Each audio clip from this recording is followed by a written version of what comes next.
अस्सलाम वालेकुम। Welcome back to my channel बाजी Parveen health and beauty tips से खुश आमदीद। आज की वीडियो में हम नुस्खा बताएंगे यूरिक एसिड के लिए और शुगर के मरीज़ों के लिए जो कि बहुत ज़्यादा गोश्त खाने के बाद लहसुन अदरक का ज़्यादा इस्तेमाल नहीं करते।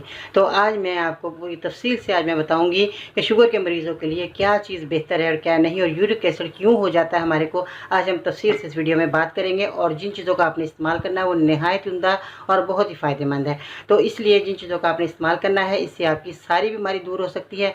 मेरी वीडियो के अंदर देखना है, सुनना और मेरे साथ रहना है। कहीं भी मेरी वीडियो को स्किप नहीं करना, ताकि आपकी पूरी परेशानी ख़त्म हो जाएगी। और जब मेरी वीडियो पूरी सुनेंगे, देखेंगे, तो आपको सही मालूमात, आपकी दवाई जो है आप मालूमात हासिल कर सकते हैं। दवाई को जो आप इस्तेमाल करेंगे तो आपको बहुत ज़्यादा फ़ायदा होगा। तो आइए जानते हैं कि आपने क्या चीज़ें लेनी है और इसका इस्तेमाल किस तरह करना है।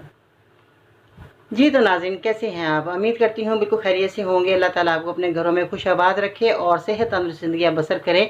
मेरी दुआएं हमेशा आपके साथ रहती हैं। आज की इस वीडियो में जिन लोगों को यूरिक एसिड बहुत ज़्यादा बढ़ जाता है, और ख़ास तौर पे उन लोगों को जो कि शुगर के मरीज़ होते हैं, तो इसलिए मैं लोगों को कहना चाहूँगी कि वो लोग जो हैं लहसुन अदरक का ज़्यादा इस्तेमाल करें। क्योंकि गोश्त खाने के बाद जब हम लहसुन अदरक का ज़्यादा इस्तेमाल करेंगे तो हमारे को गोश्त हज़म हो जाएगा और हमारा जो है बहुत ज़्यादा जो होता है, जैसे बहुत ज़्यादा गोश्त का अपने जिस्म के अंदर जैसे हमारे वर्म आ जाता है, हमारे जिस्म में गैस बनना शुरू हो जाती है पेट के अंदर जी, और बहुत ज़्यादा ऐसे मसले आ जाते हैं कि जिससे जो है हमारे को तकलीफ़ आती है। तो गोश्त तो जो लोग खाना पसंद करते हैं वो तो खाते ही हैं, वो छोड़ते नहीं हैं। तो इसलिए अगर वो गोश्तखोर हैं तो वो लोग जो है ज़्यादा लहसुन अदरक का ज़्यादा इस्तेमाल करें। ठीक है जी।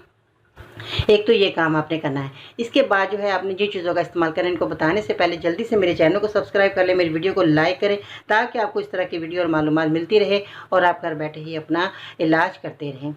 आज की वीडियो में हम सबसे पहले तो आपको एक बहुत ही अच्छी और उम्दा बात करेंगे। इसके बाद जो है वीडियो शुरू करते हैं। ठीक है जी। अच्छी बात यह है, खुदा तो रिज़्क देता है कीड़ों को पत्थर में, तो तू क्यों परेशान है हीरे मोती के चक्कर में। उड़ जा आसमान में या लगा गोता समंदर में, तुझे उतना ही मिलेगा जितना लिखा है तेरे मुकद्दर में। बहुत उम्दा बात है। और आज हम वीडियो शुरू कर रहे हैं। इसमें जिन चीज़ों का आपने इस्तेमाल करना है, इसमें जो है आपने पुदीने का इस्तेमाल करना है। पुदीना जो है हर घर में आता ही है, और इन दवाइयों का इस्तेमाल जो है बहुत ही फ़ायदेमंद रहेगा। किसी किस्म का कोई आपको साइड इफ़ेक्ट नहीं होगा। आप कहेंगे कि नुस्खा शुरू करने से पहले बाजी फिर बातों में लग गई, क्योंकि मैं उन लोगों को कहना चाहूँगी कि वो अंग्रेज़ी दवाइयाँ तो खाते ही हैं, मगर मैं ये कहना चाहूँगी अगर आप अंग्रेज़ी दवाइयाँ छोड़कर अगर आप यूनानी की तरफ आते हैं, तो सब्र वाले लोग होते हैं जो यूनानी दवाइयाँ खाकर अपना मुकम्मल इलाज करते हैं और हमेशा हमेशा के लिए अपनी बीमारियों को दूर करते हैं। चलें जी, अब हम आपको बताते हैं।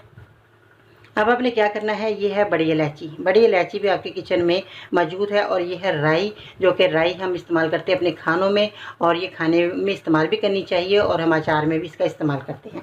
इसके बाद है कसूरी मेथी। कसूरी मेथी आपको डब्बे में मिल जाती है और ये बहुत उम्दा चीज़ है, और ये बहुत आपके फ़ायदेमंद की चीज़ है। अगर हम कढ़ी बनाते हैं तो उसमें कसूरी मेथी का ज़रूर इस्तेमाल किया करें, क्योंकि जब बेसन होता है उसके अंदर, तो बाज़ लोगों को बेसन हज़म नहीं होता, तो ये हाजमे के लिए बहुत अच्छी है। और जिन लोगों के दाने निकलना शुरू हो जाते हैं, बेसन का इस्तेमाल जो ज़्यादा करते हैं, उनके जो है चेहरे पे दाने आते हैं, तो उन लोगों को ज़्यादा जो है अपने बेसन के अंदर कसूरी मेथी का ज़्यादा इस्तेमाल करके वो बेसन को इस्तेमाल करें। ठीक है जी। अब आती है अजवाइन। अजवाइन जो है ये भी आपने इस्तेमाल करनी है। इसमें क्वांटिटी थोड़ी अजवाइन की कम रखेंगे आप। तो ये अजवाइन आपने लेनी है। कलवंजी का आपने इस्तेमाल करना है, और इसके बाद जो है सौंठ का आपने इस्तेमाल करना है। ये सारी चीज़ें जितनी मैंने आपको बताई हैं आपके लिए बहुत ही नहायत फ़ायदेमंद है। अब आपने क्या करना है, अब मैं क्वांटिटी बता देती हूँ। कसूरी मेथी जो है आप देख रहे हैं, इसका आपने 30 ग्राम आपने लेना है कसूरी मेथी को। सौंठ जो है आपने, अदरक की सूखी हुई सौंठ है, ये आपने लेनी है 30 ग्राम। और राई जो है ये आप देख रहे हैं, इसको भी आपने 30 ग्राम लेना है। बड़ी इलायची के दाने इसके निकाल लेने हैं, छिलके आपने इसको फेंक देना है, और जो दाने हैं 30 ग्राम आपके पास होने चाहिए। ठीक है। उसके बाद कलवंजी भी आपने 30 ग्राम लेनी है। पुदीना आपके पास 30 ग्राम होना चाहिए। अजवाइन जो है आपने 15 ग्राम लेनी है, अजवाइन थोड़ी कम रखनी है। इन सब अज्जा का आपने पाउडर बनाना है, अच्छे तरीके से पाउडर बना लीजिएगा। इसके बाद जो आधा चम्मच आपने सुबह शाम खाना है। ये दवाई ज़रूर इस्तेमाल करें, आपके लिए फ़ायदेमंद है। यूरिक एसिड आपका ख़त्म हो जाएगा। जो आपके जोड़ों में दर्द हो रहा है, घुटनों में दर्द हो रहा है, पाँव की एड़ियों में दर्द हो रहा है, ये सारा आपका मसला हल हो जाएगा। ये दवाइयाँ जो आप देख रहे हैं बहुत ही आपके लिए फ़ायदेमंद रहेंगी। जिन लोगों ने भी इसका इस्तेमाल किया उनको बहुत फ़ायदा हुआ, और जब मुझे फ़ीडबैक मिला तो मुझे निहायत खुशी हुई। तो मैंने सोचा क्यों ना अपने मरीज़ों के लिए नुस्खा बता दिया जाए, ताकि वो भी लोग जो है बहुत ज़्यादा पैरों की एड़ियाँ जो है जब ज़मीन पर सुबह उठकर रखते हैं तो उनको शदीद दर्द होता है, तो ये उनके लिए भी बहुत फ़ायदेमंद चीज़ है। कमर दर्द के लिए, घुटनों के दर्द के लिए, पट्ठों के दर्द के लिए, क्योंकि हमारे जिस्म में यूरिक एसिड जब बढ़ जाता है तो हमें बहुत ज़्यादा तकलीफ़ें घेर लेती हैं, हमारी पूरी बॉडी में दर्द होना शुरू हो जाता है, कभी कहीं कभी कहीं कभी कहीं। इसलिए मैं कहना चाहूँगी कि ये आप ज़्यादा से ज़्यादा इन चीज़ों का इस्तेमाल में रखें और खाने के अंदर जो है इत्तेदाल से खाएँ। आपने वॉक ज़रूर करनी है, अगर आप वॉक करते हैं तो आपके लिए निहायत ही फ़ायदेमंद है। वॉक हमारे लिए इतनी ज़रूरी है कि हम बगैर दवा के ठीक हो सकते हैं, ये मेरा वादा है, मैं गारंटी देती हूँ। अगर आप वॉक करते रहेंगे तो आप कभी भी बीमार नहीं होंगे, कभी भी। और जो आपके पास बीमारियाँ आ गई हैं वो सारी वॉक करने से भी ख़त्म हो जाएंगी। आप ये दवा इस्तेमाल करके देखें और वॉक का इस्तेमाल करें। आप यकीन जाने आपका जो है 15 दिन के बाद ही आप कहेंगे कि हमारी को तबीयत हमारी बेहतर होगी और हमने दवाई नहीं खानी, हम तो वॉक ही करते रहें। तो आप करके देखें और मेरा इस बात पर अमल ज़रूर कीजिएगा। और आपने ये, अगर आपको फ़ायदा होना शुरू हो जाए तो आपने 2-3 महीने इस नुस्खे को ज़रूर लेना है, क्योंकि 2-3 महीने यूनानी असूल होता है, यूनानी का असूल होता है कि 2-3 महीने में अगर आप ये दवाई इस्तेमाल करते हैं तो आपको बहुत ज़्यादा अच्छा रिज़ल्ट मिलता है और हमेशा हमेशा के लिए आपकी बीमारी ख़त्म हो जाती है। अगर आप परहेज़ साथ में करते रहेंगे तो आपको कभी भी आपको बार बार बीमारी का हमला नहीं होगा। तो खाना इसलिए मैंने कहती हूँ कि आप जो भी खाएँ इत्तेदाल से खाएँ, मगर आपके लिए बहुत ही फ़ायदेमंद चीज़ें हैं। अगर आप पराठा खाते हैं तो आधा खाना शुरू कर दें। अगर आप गोश्त ज़्यादा खाते हैं तो थोड़ा कम क्वांटिटी में खाएँ, मगर कोई चीज़ ऐसी नहीं जो मैं आपको मना करती हूँ, मगर आपने ज़रा थोड़ा जो है इत्तेदाल से चीज़ें खाएँगे तो आपके लिए बहुत फ़ायदेमंद चीज़ें रहेंगी।